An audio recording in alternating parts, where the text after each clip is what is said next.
Breaking news po, dating Pangulong Duterte dadalhin na po sa Japan. At ngayon, hindi na Pilipino ang sumisigaw kundi isang Japanese representative mismo ng International Career Support Association sa harap mismo ng UN, United Nations Human Rights Council, na nawagan ng humanitarian intervention at interim release para kay Pangulong Duterte.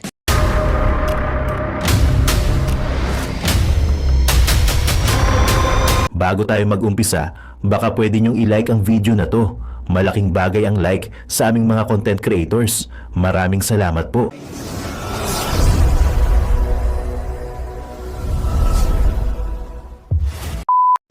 Breaking news po, dating Pangulong Duterte dadalhin na po sa Japan.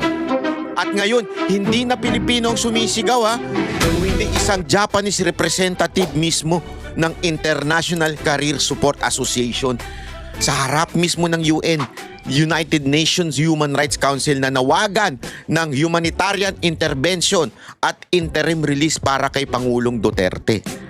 Tanong, kung walang mali sa ginawa ng ICC, bakit umaangal na sa international stage ang ilang foreign representative? At mas matindi, hindi ito galing sa DDS, hindi galing sa vloggers, kung hindi galing sa foreigner. Ibig sabihin po, hindi lang ito local na issue. Umaabot na sa mundo, sa buong mundo ho. Pero habang may nananawagan ng hustisya sa labas, dito sa Pilipinas, ano ang meron yun? Ayuda na palpak. Gobernong parang mas busy sa PR at impeachment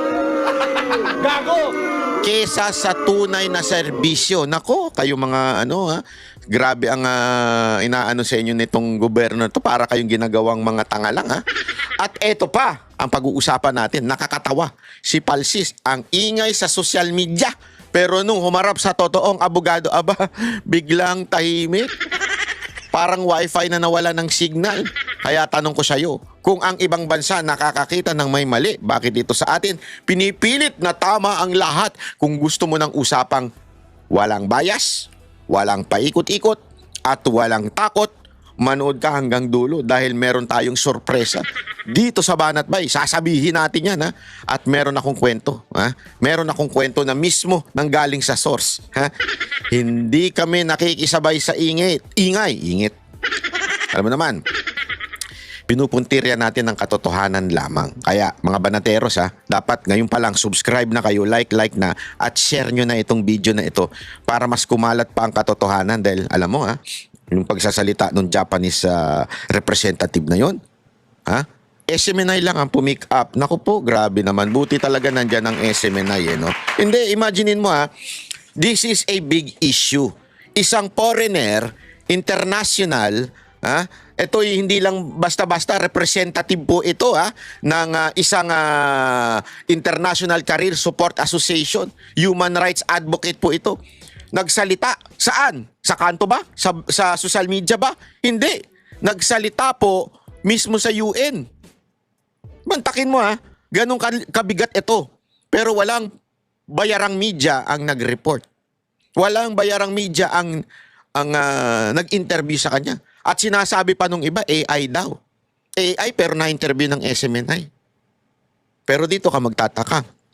Yung pangit na pretender, na British siya, na vlogger, ini-interview ng media. Gago! Pag pakikinggan mo yung sinasabi nitong pangit, na pretender na ito, wala namang laman ng utak. Puro baba. Gago! Pero ini-interview ng media. Magkano bayad sa inyo mga media para interviewin ito? Yung totoo. Gago! Magkano binayad sa inyo para salsalin nyo itong vlogger na ito? Gago! Walang kwentang vlogger ito. Bakit? Wala kang followers to Ano meron siya? Pangit lang. Gago! Oo, yun lang meron siya. Pangit siya. At saka yung kanyang British accent. Gago! Pa-English, parang tanga lang. Pero ba't ini-interview ng media? Kasi nga, bayad. Yan ang totoo, bayad kayo. Huwag na tayo magmaang-maangan. Itong Japanese representative ng ICSA, yung International Career Support Association, Ha? Mismong sa harap ng United Nations, mga king ina ninyo, mga media kayo. Hindi kayo nag-interview sa kanya. Alam mo kung bakit? Kasi it's favoring Duterte. Di ba? Hindi nyo ini-interview. O, nananawagan ako sa mga puki ng inang mga bayarang media dyan. Oy, mga puki ng inang mga bayarang media dyan, nakikinig ba kayo? Bakit hindi nyo interview to? Ini-interview nyo yung pangit na vlogger. Gago! Buti talagang SMNI, talagang serbisyo sa taong bayan, no? Di ba? Sabi nga, truth matters. O yun ang totoo. O, pakinggan natin ito ha. Dahil napakaganda ng sinabi nitong Japanese na ito. Iba talaga ang Japan. Ako kaya gusto kong tumira dyan. Japan talaga eh. Hindi, kaya ako gustong tumira talaga dyan sa Japan eh. Iba talaga ang pananaw nila. Kaya ako, naniniwala ako na kayang i-pressure ng Japan. Tingnan mo yung paninindigan ng kanilang Prime Minister. Nakita niyo yon? Ay, grabe yon. Grabe yon. Tinabla si Trump. Kasi, mabait pa una yung Prime Minister eh. Payakap-yakap pa eh. Maraming ang sumita sa kanya doon eh. Yung Prime Minister ng Japan. Nagpunta sa Amerika. Nung pagharap, yumakap. Wala namang problema yun kasi beso-besong leader, di ba? Si Trump at saka yung babaeng Prime Minister. Kaya lang, sa kultura ng Japan, hindi katanggap-tanggap yon. So medyo pinuna siya ng ilang mga politiko sa Japan na parang hindi tama yung ganun, ganyan-ganyan. Okay? Pero nung pinahiya na, tinanong si Trump, sabi nung isang Japanese reporter, Mr. Trump, bakit hindi mo man lang in-inform ang ibang bansa na ikaw ay lulusob sa gera sa Iran? Kasi this concerns yung hindi lamang naman po yung Amerika eh. Katulad ngayon, ang problema tayo sa crudo dahil sa nangyaring gera na yan. Tama, mali? Eto na, sabi ng reporter. Ba't di ba kami in-inform? Siyempre in Japanese. Ganun kasi sila magalit eh. So sabi nung ni Trump, siyempre surprise yan. Kailangan naman surprise attack para talagang which is tama naman. Okay, para sa akin tama yon, surprise. We need a surprise sa gera, surprise. Pero ang mali dito, dinagdagan ni Trump ng pitik, sabi niya. Ay, kung alam niyo naman surprise yan. Tinatagalog ko na lang alam niyo naman kailangan ng surprise sa ganyan. At pagdating sa surprise, hindi naman kayo naiiba. Dahil kayo nga sinurprise nyo kami nung doon sa bombing yung sinasabi niyang bombing. So para bagang pinitik ng konti yung Japan na reporter. Although ang pinitik niya yung reporter, ibig sabihin parang pinaringgan niya yung reporter. Pero ang tinatamaan doon yung Japanese. At imaginein mo katabi mo yung Prime Minister ng Japan. So sana yung bibig mo, hindi gano'n na parang sagutin mo na lang yung tanong, we need a strong and strategic na surprise, ganyan-ganyan, di ba? Hindi yung pinitik mo pa yung kasaysayan na kung saan ang Japan nag-surprise attack, di ba? Doon sa Amerika noon. Na-offend ngayon itong Prime Minister after nung visit niya. Sabi niya, I want Trump to apologize. Yun. Gago! If Trump will not apologize, I will never step back dyan sa Amerika, sabi niya. Kasi nga daw, mali naman yung ganong klase na parang sinasabi na pinahiya ang Japan parang in front of the international community. Parang pinahiya mo, Trump, yung Japan. Alam mo, matindi yun, matindi yun, sabi ko sa inyo. Iba talaga itong Japan kasi yung honor sa kanila, napaka-importante yan eh. Yung maimportante sa kanila talaga na hindi sila napapahiya. Kaya when they serve. They make sure that masaya yung customer. Ganon sila. Iyon ang kanilang upbringing bilang mga kultura. Dahil napahiya yung Prime Minister noong time na yun. Nako po, sabi niya, mag-apologize ka muna. Ang lupit, mga kababayan. Kaya nga, itong sinabi nitong Japanese representative sa UN, yung representative ng ICSA sa UN, hindi na ito bago. Talagang naninindigan to sa katotohanan. Kaya ako naniniwala ako na dahil dito, maaari talagang mapabalik si Pangulong Duterte. Dahil hindi ito yung, tandaan ninyo ang Japan, even if they're Asians, kasi iba ang tingin ng mga puti, lalo na dyan sa Netherlands. Iba ang tingin ng mga puti, lalo na mga European, medyo racist talaga yan eh. Iba ang tingin nila sa mga Asian, pero pag Japanese ang tumayo, iba ang honor, iba ang karakas ng Japan. Kaya dito mga kababayan, pag pinressure talaga ng Japan ito, Alam mo, ikaw Prime Minister, maniwala ka sa akin, yung Prime Minister, katigan mo itong sinasabi nitong representative ng ICSA. Naku po, maniwala ka. Malaking impact nito sa buong mundo.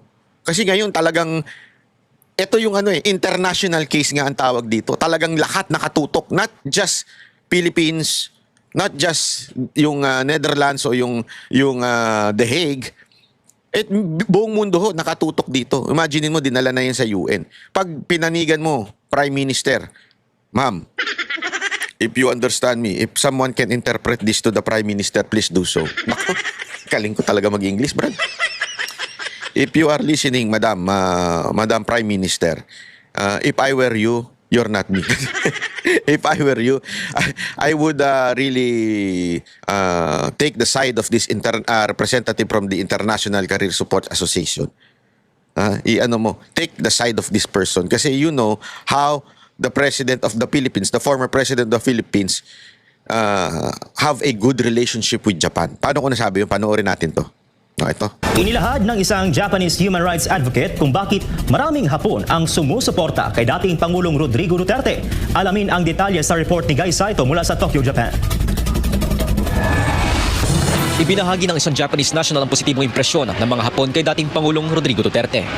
You know, I have a very good impression when President Duterte met our emperor in Japan. And he behaved very good. And Japanese people really appreciate it. Grabe, no? Yun lang that simple gesture. Kasi alam niyo, napaka-particular ng Japanese dyan. Alam niyo yan, mga taga-Japan. Alam niyo yan. Iba ang Japanese culture. Napaka-importante sa kanila nung respeto, honor, yung demure mo, kung paano ka demeanor. Ano yun? Hindi ko alam kung ano yung word na yun. Basta yun. Di ba? Yung totoo naman yung kanilang grabe ho yung nila Kailangan talagang kagalang-galang ka. Tama yung ginagawa mo. Or else, medyo ang baba ng tingin sa'yo. Kaya totoo hindi ako nagbibiro.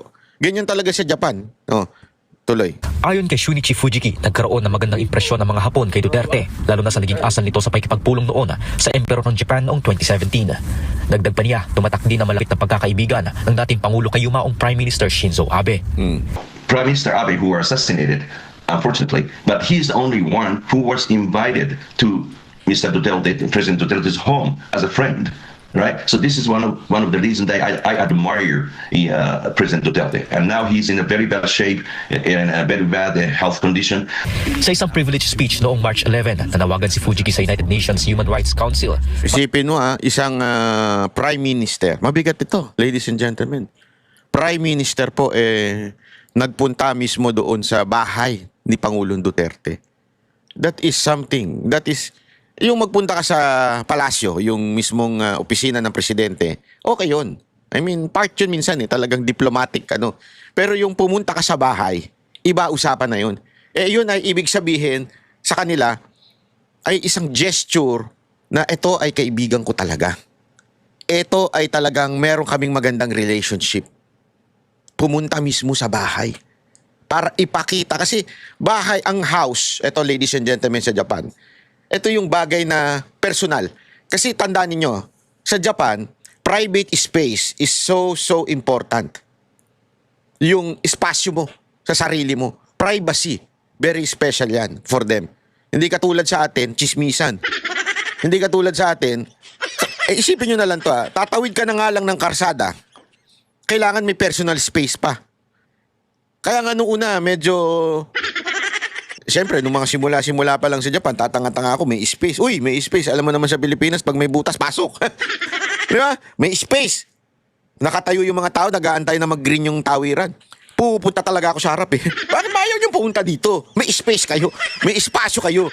Di ba? Kasi pala, ayaw nilang dumikit sa isa't isa. Personal space ang tawag dun. Ayaw nilang magkadikitan. Kailangan may Ito, even before COVID ito may personal space talaga. Matik na yan sa kanila. So wag kang sisingit at pupunta dun sa harap para kang tanga. Ganun Pero syempre pag Pinoy ka, basta may masisingitan. Tama po ba ako mga rider? Bakit? Ba't mo alam ba? Ginagawa ko rin yun. Basta may espasyo, pasok. Siksik mo talaga yung katawan mo. Sa kanila hindi. Kaya yung sinasabi dito, yung pa lang sa tawiran pa lang ho ito, pampublikong lugar, may personal space na. Iba pa, pag bahay ang sinabi. Pag sinabing nagpunta ka talaga sa bahay, yun, ibig sabihin talagang tunay na magkakaibigan kayo. Kaya nga sa Japan, di ba yung pagka sila umiinom, hindi ko sila nagiinuman sa bahay. Ang mga Koreano, oo Pero ito sa Japan hindi. Unless talagang friendship kayo. Talagang totoo kayo magkakaibigan. Pero usually izakaya yan o yung tinatawag na kainan na inuman doon. Diyan kayo magkikwentuhan. Yan. Mga katrabaho mo diyan, mga kaibigan mo diyan. Pero yung mga malalapit mo sa nakaibigan talaga sa bahay. Pag dinala ka na sa bahay, ibig sabihin malapit ka talaga. Kaya yung ginawa ni Prime Minister Abe, yun ay isang simbolo na sinasabi ang Japan ay malapit talaga kay Pangulong Duterte. Ang ganda. As a matter of fact, ako dami kong na-meet dyan. Mga satcho, satcho, mga mayayaman, mga mata talagang meron silang mga katungkulan sa gobyerno. Grabe ang respeto nila nung panahon na presidente si Pangulong Duterte. At nung naging Pangulo si Marcos, nagtataka talaga sila. Nagtataka sila, bakit? Bakit nyo pinaupo yan? Walang biro. Marami nga nagsabi, we will never come back to Philippines until Marcos is the president. Ang dami kong narinig na Japanese na satcho, yung mga boss, na nagsabi niyan sa akin, I will never go back to the Philippines until Marcos is the president. Di daw sila babalik sa Pilipinas. Gusto nila another Duterte. Totoo yun. Hindi ako nagbibiro. Tanungin nyo yung mga boss nyo dyan sa Japan, kayo mga nakikinig sa akin. Ganon. Kaya dito, sinasabi niya dito na sobrang namin ng si Pangulong Duterte. Sa interim release ni Duterte dahil sa kalagayan ng kalusugan nito. Kasalukuyang nasa ICC detention facility ang dating Pangulo kaugnay ng kasong crimes against humanity na may kaugnayan sa war on drugs. Hindi kinikilala ni Duterte ang jurisdiksyon ng ICC sa kanyang kaso. Nauna nang tinanggihan ng ICC ang kahilingan para sa kanyang pansamantalang paglaya o interim release. Plano naman ng Japanese at Filipino community sa Tokyo na magsagawa ng conference upang talakayin ang issue at ipakita ang kanilang suporta sa dating Pangulo. I was thinking to hold a kind of conference within the Japanese society, first of all, to have kind of to support, or this is injustice. So not support the Duterte, not supporting the Duterte. It's nothing to do with the support, but this is injustice. So we have to counter with the injustice. So I was thinking to have a conference in Tokyo or Congress building. Patuloy na mapag-iit ang hustisya ng Filipino community sa Japan para ipanawagan ang paglaya ni Duterte. Isa sa mga grupong nangunguna dito sa Japan ay ang Republic Defenders for Peace and Unity o RDPU. So the people in the Philippines and Filipino society and abroad, please stay strong and unite each other, because your voice is most important things, and maybe we can change the narrative which was manipulated by certain power. Naniniwala si Fujiki na inosente ang dating Pangulo at dapat itong makalaya upang mabigyan ng tamang gamutan. At kung siya raw ang masusunod, gusto niyang sa Japan magpagaling si Duterte. We really need to get him out of the jail, and he doesn't deserve to be in the jail.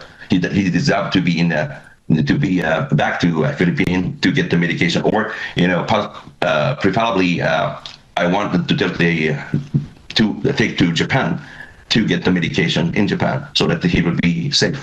That's my take, and that's a message to the Filipino people.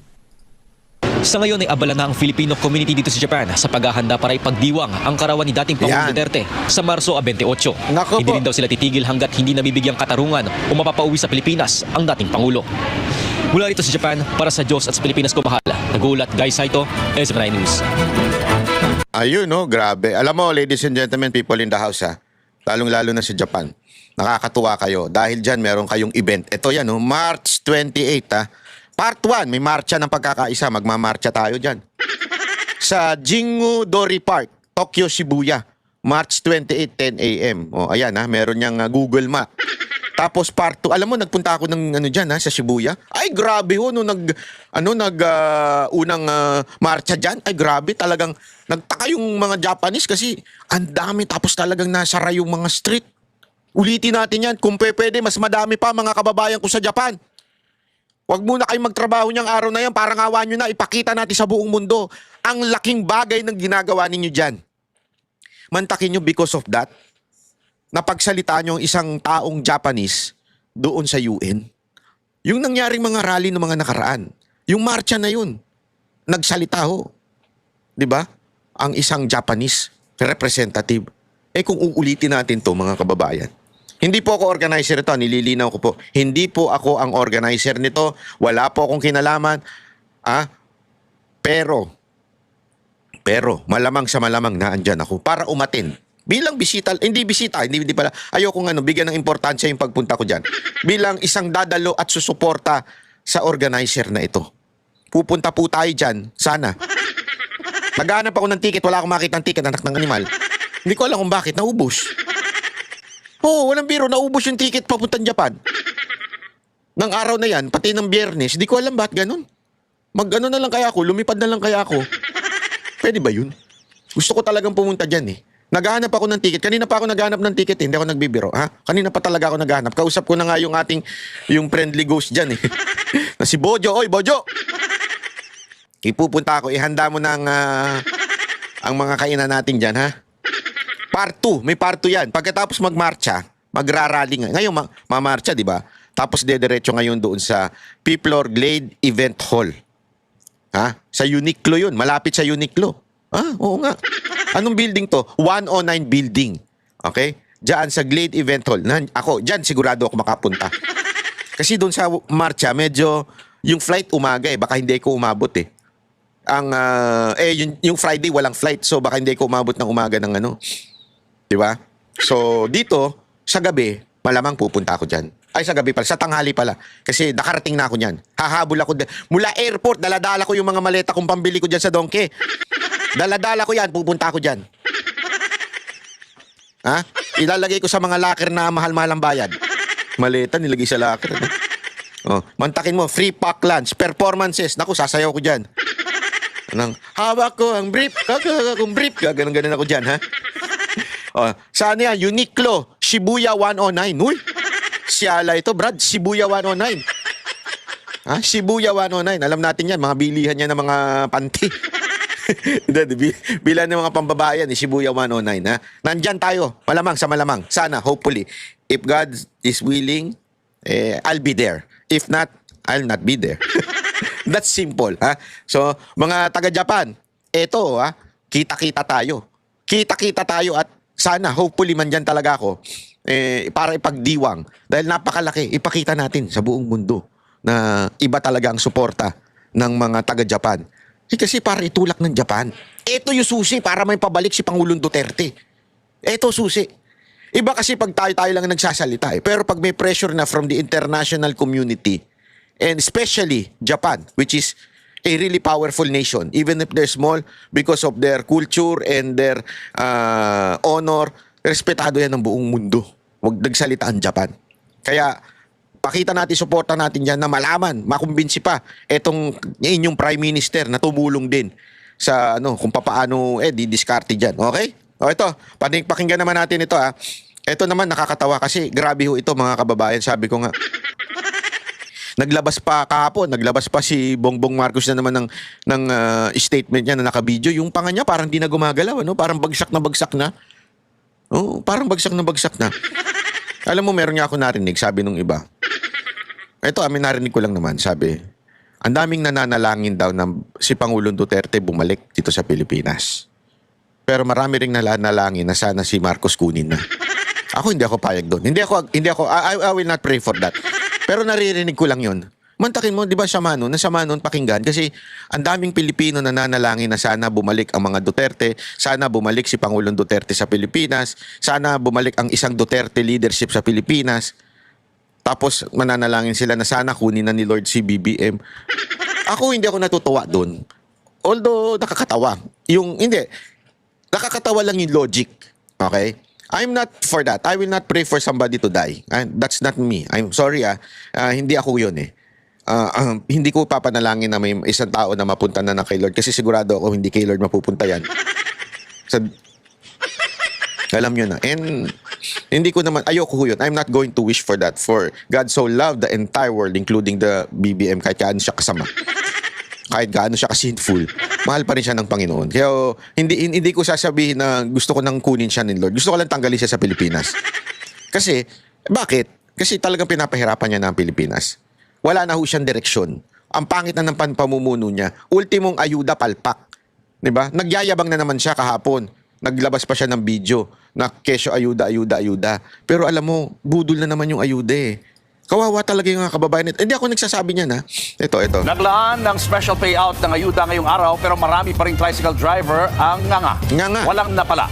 Live mula sa Quezon City at sa frontline na balitang yan si Mon Gualvez. Mon, ano ba naging problema sa special payout?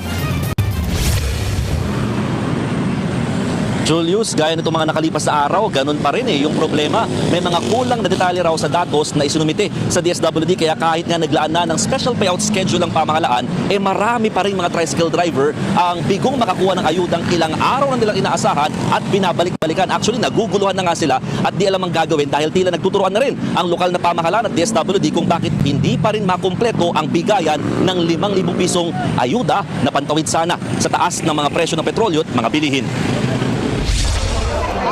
Kahit alam namang wala sila sa payroll schedule ngayong araw, pumila pa rin ang maraming tricycle driver sa Quezon City para ipa-verify ang kanilang pangalan. Umaasa at nagbabaka sakali pa rin silang maisama na sa listahan ng mga makakatanggap ng ayuda mula sa pamahalaan. Pero gaya ng dati, bigo pa rin silang makakubra ng 5,000 pisong ayuda. Sakit din, siyempre. Kailangan natin wala tayong pera. Gasolina. Nag-aangad kami na makakuha ng ayuda. Para yung mga pangailangan namin, maano namin.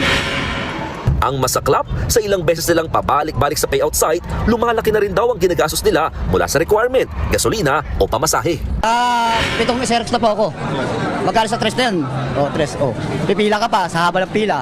Minsan maabot pa ng tanghali. Uwi ka pa ng bahay, kakain ka, babalik ka uli. Pipila ka uli. Grabe, no? Ganito naalala ko talaga nung panahon ni Pangulong Duterte, galit na galit siya eh. Noong pagka pinahihirapan ng mga Pilipino. Kasi kaya nga ang tema niya, comfortable life ng mga Pilipino. Ito, tinan nyo, pabalik-balik pa. Hindi ko maintindihan bakit ganun. Ba't di na lang ayusin? Diba? I mean, ang daming ways to do it. Pambihira, nandyan na yung mga... alam mo, kasi hindi naman ito ang first time na namigay ng ayuda. So may listahan na. Nakakakuha na through, through, ang tawag doon, yung QR. Bakit hanggang ngayon ganito pa rin ang sitwasyon? Sure mo yung biyahe mo? Hindi bababa sa 6,000 tricycle driver sa Quezon City ang lumalabas na wala pang nakukuhang ayuda. Ang problema, wala pa sa 500 ang nasa payroll ngayong special payout na inilaan. Kaya hiling ng mga apektadong TODA, kumpletuhin na sana ang pamimigay ng ayuda lalo't nagkakainggitan na raw sa ibang mga kamiyembrong nakakuha na. Sana naman po, itodo na nila para matapos na po itong mga problema namin sa 3 gulong. Mabigyan na sila. Ang taas po ng gasolina. Alam naman nila natin, pag tumaas ang gasolina, tataas rin po ang bilihin. Hindi lang yun, tataas ang bilihin, tataas ang pamasahe, lahat tataas except si Marcos. Bagsak pa rin. Gago!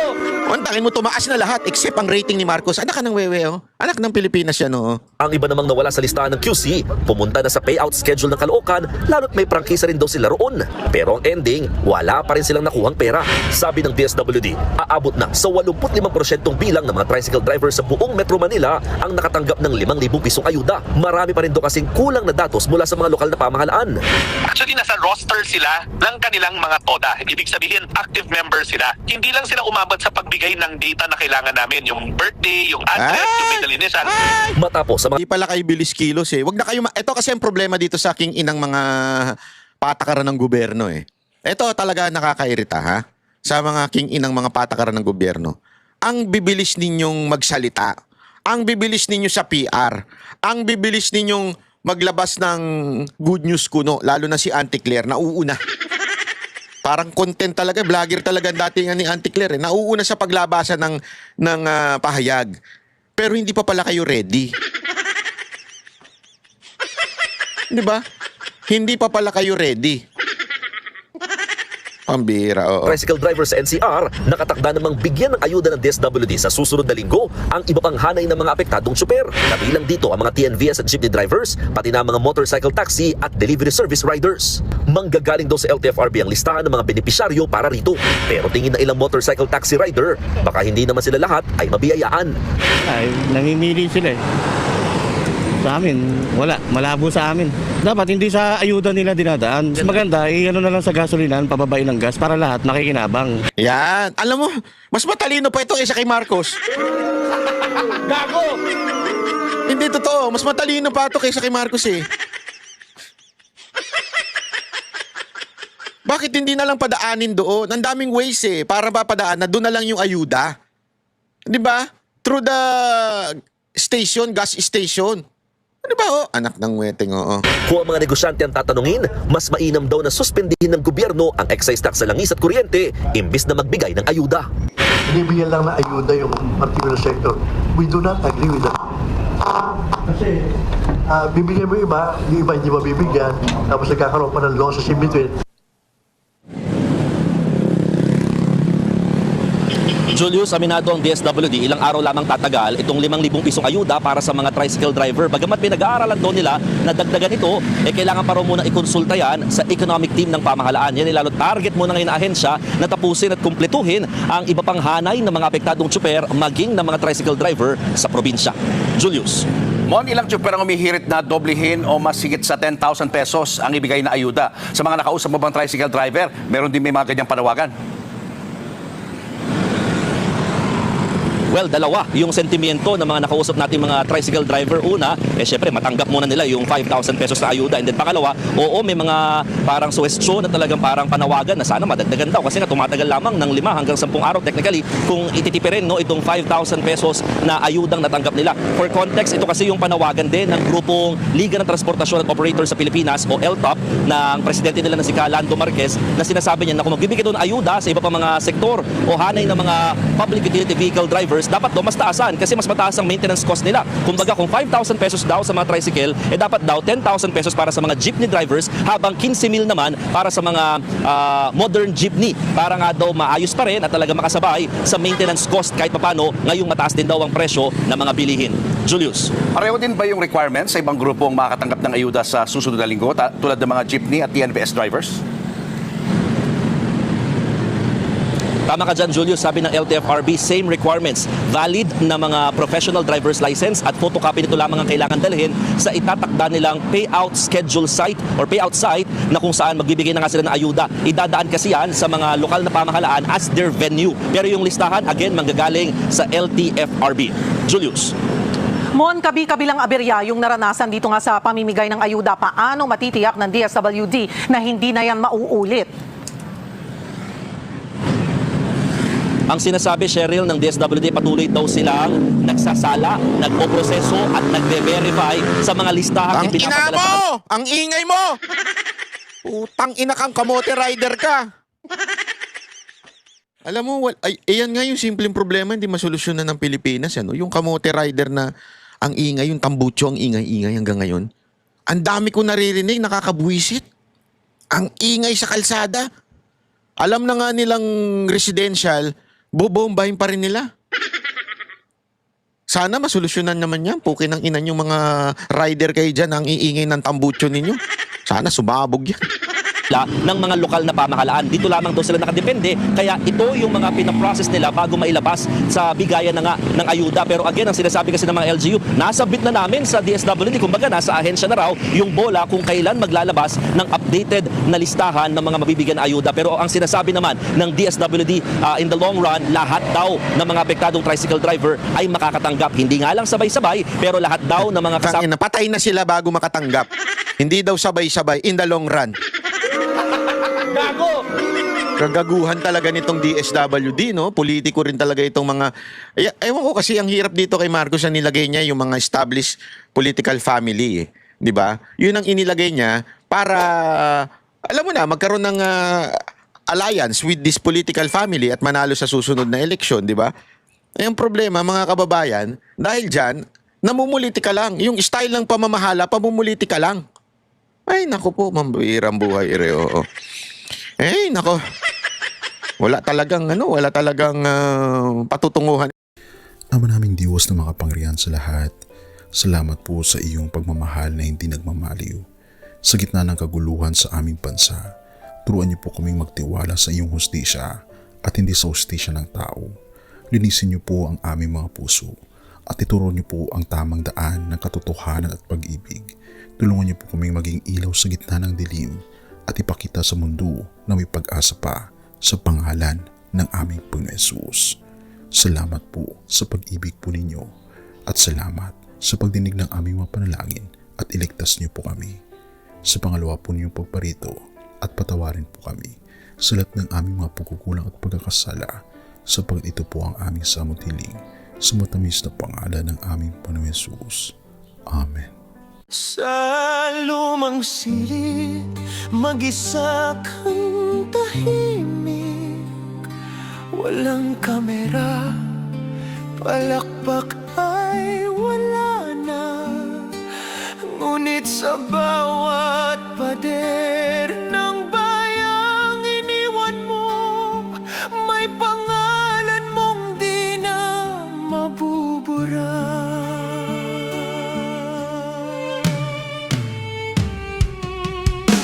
Minsan kang naging balikat ng mahihina, kalaban ng takot, kakampi ng masa. Di mo man laging nasabi ang tama, pinili mong ipaglaban ang madla. Hindi ka sakdal gaya naming lahat, pero tumindi ka nang walang pag-atras. At ngayong pagod ka na, tatay, kami naman ang sasalo ng bawat bigat.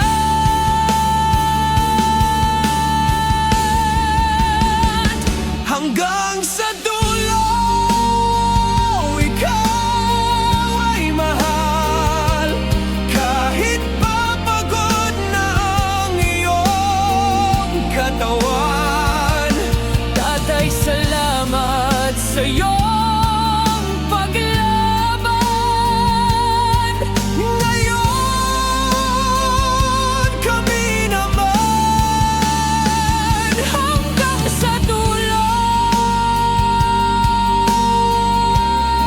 Di ka namin iiwan. Ang kwento mo'y dala ng bayan.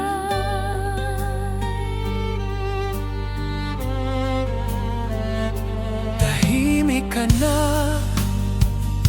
sa mga batikos. Wala nang tugon, wala nang galit, pero sa mata ng mga maralita, naroon pa rin ang tapat mong alaala. Marami mang di nakaintindi, marami pa rin ang di nakakalimot. At ngayong wala ka ng kapangyarihan, tatay, Ang magtatanggol sa'yo ay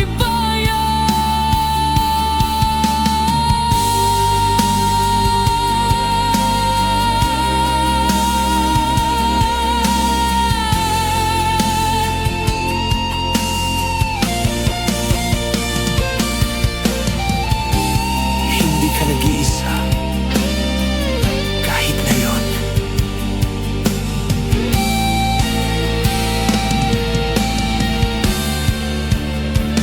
hanggang sa dulo, tangan ka pa rin.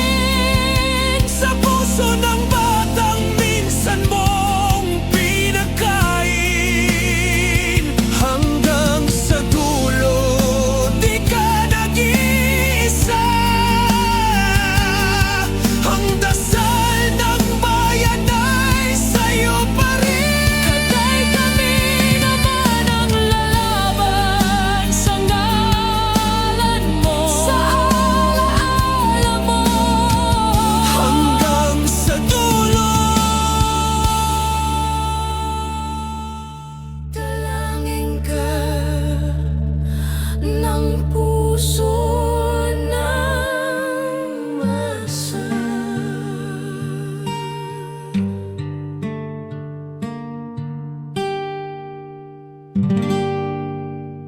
At yun na nga mga kababayan, ano na ang masasabi mo? Kung mayroon kayong hinaingat komento patungkol sa balitang ito, please comment down below. Pag-uusapan natin yan sa comment section. At kung nagustuhan nyo ang video, ay huwag kalimutang mag-like at i-share na din para mas marami pang makaalam at umabot ito sa marami sa ating mga kababayan. Maraming salamat po. Mabuti pa ang sardinas, may label. Tayo, wala. Nay, ito na yung bayad ko sa isa, ano? O, kunin mo yung isa. Isa muna, iyan, no? Tapos, isa pa, di ba? 4 dapat na sardinas, eh. Yan. 3 na. Pang-4 na sardinas. Okay na.